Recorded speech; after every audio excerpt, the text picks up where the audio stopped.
নমস্কাৰ good morning সমাজ UG পোৰ্টেলত যিসকলে ইউজি প্ৰগ্ৰামৰ বাবে এডমিশ্যনৰ বাবে অনলাইন আবেদন কৰিছিল আৰু বহুতো ভুল হোৱাৰ বাবে কাৰেকশ্যনৰ বাবে আজিৰ অপেক্ষাত আছিল গতিকে 3 to 4 আছিল আমাৰ কাৰেকশ্যন উইন্ডো ওপেন হোৱা ডেটখন কিন্তু যোৱাকালি 2 জুন তাৰিখে এডমিশ্যনৰ এক্সটেনশন ডেটখন আহি গৈছে নটিছখন আহি গৈছে ভিডিঅ' দিয়াত অকমান ডিলে হৈ গ'ল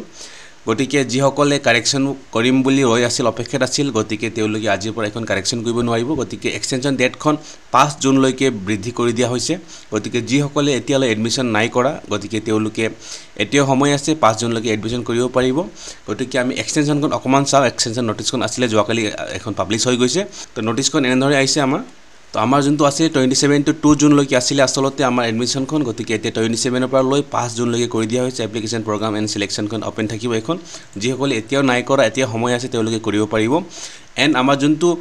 3 to 4 জুন আছিল কাৰেকশ্যন উইন্ডোখন এখন গতিকে আপডেট কৰি দিয়া হৈছে 6 to 7 জুন আপোনালোকে যদি মিস্টেক হৈছে বহুতে কৈ আছে নিজৰ মেজৰ সাবজেক্টখন চেঞ্জ কৰিব লাগে বা বহুতে কৈ আছে মাইনৰ সাবজেক্টখন মিস্টেক হৈছে বাকি কিছুমানে কৈ আছে মোৰ এড্ৰেছত ভুল হৈ গৈছে গতিকে হেবোৰ গুটেখিনি আপুনি আপডেটৰ কাৰণে ৰব লাগিব এতিয়া গতিকে 6 to 7 জুনতে আপুনি কাৰেকশ্যন উইন্ডোখন ওপেন হ'ব তেতিয়া বাকি যিকোনো আপোনাৰ প্ৰবলেম আছে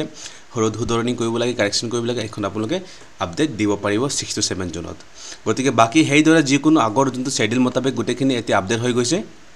গতিকে মই এখন নটিছখন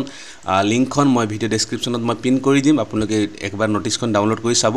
গুটেখিনি আপোনালোকে এতিয়া আপডেট হৈ গৈছে গতিকে যিকোনো আছিল এতিয়া আমি আগতে চাইছিল ফাৰ্স্ট মেৰিট লিষ্টৰ ডেট বেলেগ আছিল গতিকে এতিয়া ফাৰ্স্ট মেৰিট লিষ্টখন আপোনাৰ 13 জুন তাৰিখে পাবলিছ হ'ব তেনে ধৰণে গুটেখিনি টাইমলাইনখন আপডেট হৈ গৈছে গতিকে আপুনি নটিছখন এবাৰ চাব